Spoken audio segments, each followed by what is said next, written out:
Talking Cougar volleyball with head coach Melinda Raya Washington of the volleyball squad. And actually, I should have you introduce, you've got a couple new assistants and student helpers a little bit on your squad. Let's talk about them real quick before we get into the schedule. Mariuska Hamilton, former player, All-American, two national championships, played here in 98 and 99, and has a family. She had gone off and was still in Columbia, and we offered her the job back, and she's back in school, and her daughter is around our sideline now. Yeah. And they're identical. You can tell that is definitely her daughter. That's for sure. You can definitely tell, and it's great to have her back. She's working with our middle hitters, and just great to have her back working with our kids, and she knows the old Columbia College and where the history and where we've been and where we've come from, and it's just great to have her working with our middles, and she's from Venezuela, so she has a little bit of a connection with a couple of our players, and can relate to what's happening to them on campus and things like that, and in life, and being away from there. And I think, sorry to interrupt you, but I think that sometimes we forget. Yeah. We have the same conversation with Coach Klein a lot with the soccer guys that are international players, that not only they're adjusting to a different volleyball team and teammates and school, but they're not in their home country. They're light years away from their normal family life and traditions and so on and so forth. They're in Columbia, Missouri. Yeah, a lot of people like to critique the international player, but a lot forget that they're people too, and they're here, they're sacrificing away from their families for months, a year at a time, and the first call is to me usually, or Mariuska, my assistant coach, and they have a lot of things that they deal with outside of volleyball and outside of school, and it's very difficult for them, and I have a lot of respect for the international student for everything that they go through and all the things that they sacrifice just to be here and represent our school. I'm proud of them. And to have another person on your staff that can physically point to that banner in the gym and say, hey, those dates right there, I was here, and just continue to breed that tradition and that value and that respect factor that every player has for the history of what this program is. That's right. And Mariuska's come a long way. She came in as an international player. She's an American citizen, and done a lot of things with her life, and has her goals that she wants to do a lot more. So very proud to have her with me. Vesna Trivinovic and Ola Shockey. Two of my former players from last year are now, Ola is in a grad assistant job, and Vesna is back finishing up her degree. So happy to have Vesna. She can work with the outsides, and Ola with the middles and right sides. So talented coaching core, and I'm very pleased to have them and very happy to have their help. The schedule, again, you had the matchup with Park. They got one from you up at their place, 3-1 win for you guys. They got one here at home. You fought through that second set that they won, but you fought back in that one. Looking ahead, another chance with William Woods coming up, also Harris Stowe. Talk a little bit about the conference matchups that you have left. Conference matchups, we have Woods coming in on Saturday. A talented group, a lot of youth on their team, so being able to sustain a level of play for them has been kind of an issue throughout the year, but went 5 with a good Missouri Baptist team that's ranked in the top 20 this year just last night. So, a talented team that we definitely can't go to sleep on.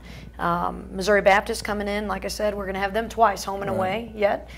We've got Grandview College coming up. We've got Bellevue University at their home coming up. Dort, some very strong teams and matchups that we have coming up still, and we need to get some wins there if we want to stay at 3.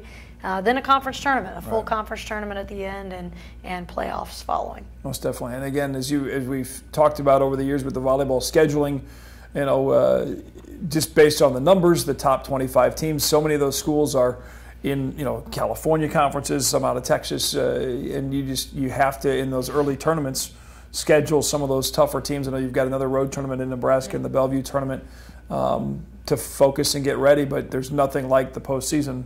And the biggest prize on the line at stake is that trip to that national tournament. You can't overlook, just because you are ranked, that you don't want to get that automatic bid by winning your conference tournament again. Definitely.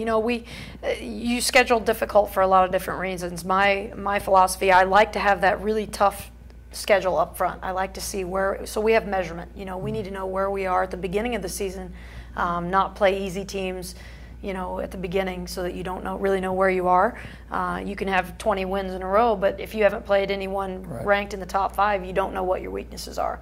So I like to get that out at the beginning, and we definitely saw Lee Sure. and Brownsville right there at the very beginning of the season, and know where we are. The girls know that we're right there. We're we can beat them if we have a good night. That's something that you have to know right up front where your weaknesses are, and I feel like we've gotten a lot better since then. Then you've got the middle of the season where you need to be concentrating on your AMC play, your conference play, but also still be seeing ranked teams, which we've done with our Bellevue tournament. And seeing Park and Mobap certainly help. Our conferences has improved over the years.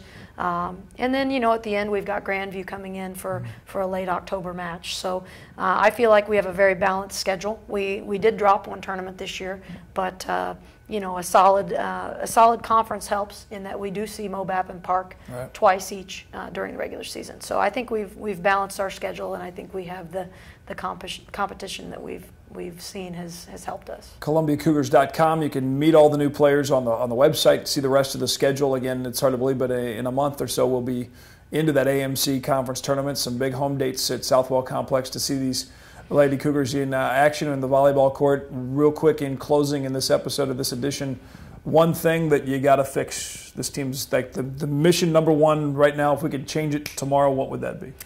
Consistency. Definitely. We're still trying to mesh everyone together. We look a lot better than we did at the beginning of the season, and we're seeing improvements every day. But consistency. We need to become more consistent and sustain a level of play that's consistent. And that means more 5 a.m. practices, or when is that? Yeah, more 5 a.m. practices. Good, Cosmo. Come see we'll see. Come see the Cougars, not at 5 a.m., but usually a 7 o'clock or a 1 o'clock. It's a little easier for you. Again, the full schedule, ColumbiaCougars.com, and we'll talk to you here in a couple weeks as we get closer to that postseason tournament.